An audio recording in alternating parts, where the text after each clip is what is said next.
திருப்போரூர் அருகே புதுப்பாக்கம் மற்றும் பொன்மார் ஊராட்சியில் திமுக சார்பில் தண்ணீர் பந்தல் திறப்பு விழா ஒன்றிய சேர்மன் எஸ்.ஆர்.எல். இதயவர்மன் பங்கேற்று திறந்து வைத்தார்.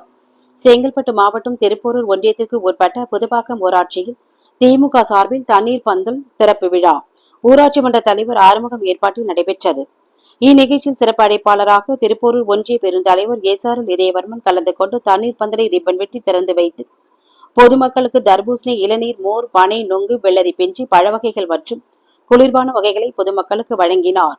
இந்நிகழ்ச்சியில் தலைமை செயற்குழு உறுப்பினர் அன்பு செழியன், ஒன்றிய துணை செயலாளர் வேம்பேடு ரமேஷ் உள்ளிட்ட திமுக நிர்வாகிகள் பலர் கலந்து கொண்டனர்.